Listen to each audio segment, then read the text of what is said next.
Loose Leaves, Peace Amidst Radical Change, written and read by Alicia Fowle. Chapter 9, The Amazing Mind. Open a room in the back of the heart to store all your broken things. Wings once flying, now sitting, dreams held aloft, diminished. The cruelty of love in extremes. The heart not meant to be storehouse, the living space for creating things. Let me sit here now, where this broken mess can coalesce into a being that breathes. I discovered meditation in my early 20s.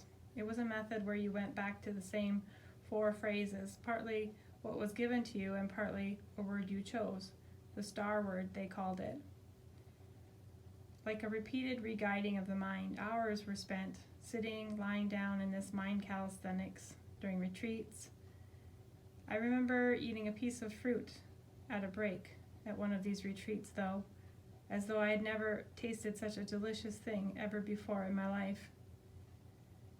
I wasn't sure what was going on, but I felt I was doing something to recondition my thinking. I had the idea of some other mental state where I would maybe not drive myself crazy like I was so good at doing, where anxiety, depression didn't weigh on me every single second. Like Eckhart Tolle had said, if you are in a nightmare, the pressure is real to wake up. Towards the end of 2017, I was sitting in meditation, had long since ran through many more methods. Life circumstances were tenuous at the time. A new office space, a year into food recovery, lost 70 pounds of me, and the marriage was struggling. I'm sure I was stewing like usual. I am meditating, insert expletive. This is supposed to help. In what only could ever be a moment of grace, something in me gave way.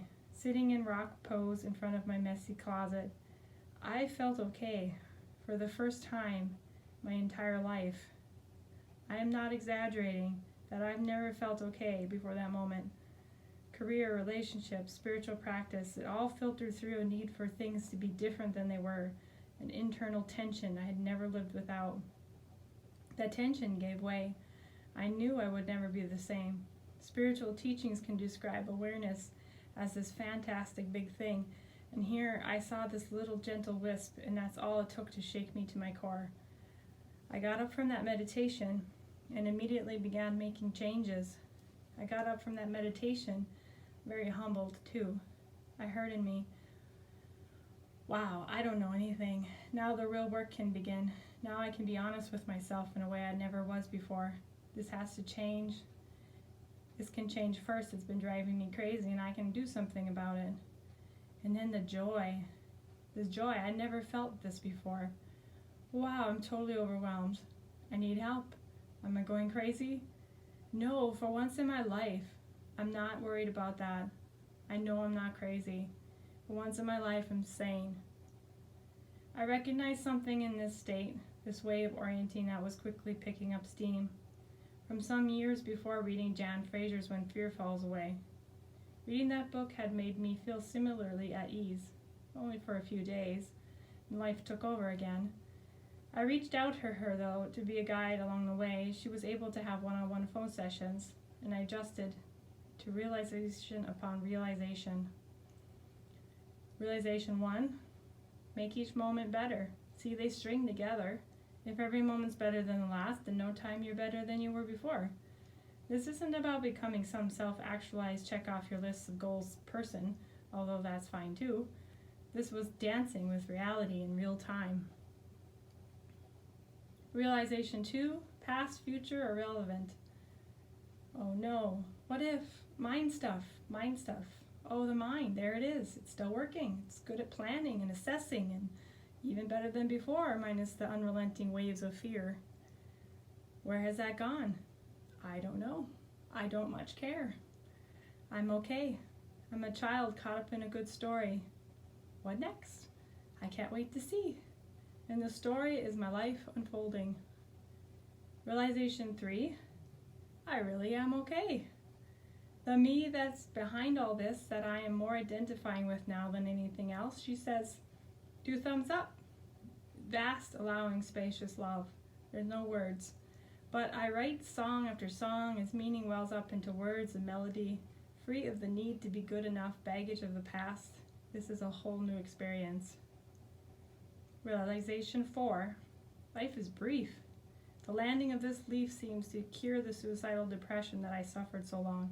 My whole life, really, it seemed.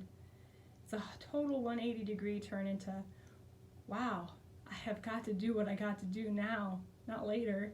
But I am not living anyone else's life, and I don't desire to do everything. There's huge relief in this understanding. Realization 5. This does not make me Superwoman. In fact, as the months following play out, spend a few months in limbo, partly separated from a partner, needing to change living space, aspects of how I approach family, work, relationships, meant adjustment, rebalancing. Honestly, almost every area of my life changed, or at least felt different, and I grieved.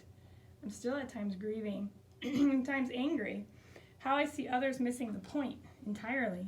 I can see now the hard shell of my fear was hell, but a comfortable known hell. A well-worn equation. Life avoided equals safety, and quick projection to some illusory finish line means escape. Now, the unknown has become a familiar friend. Once enslaved to another's reaction or expectations, now all that's secondary to this something else. Now, inescapably here, I'm a mushy, rotting carcass fueled by a strength I couldn't explain, periods punctuated by profound insight and overwhelming gratitude for what can only be a miracle. Realization 6. We're all affecting each other. Other stuff needs to stay their stuff, but I can and do help in the littlest ways. Being an empath is a pretty popular idea these days, but in my own way I become aware of how I'm being affected and affecting others. Being that ridiculously sensitive has made me good at what I do, but also susceptible to injury. I begin to do a lot more work around protecting my individual space and energy. Good eating, qigong practice, meditation, all these things take on a compassionate consistency and effectiveness I was too at war with myself.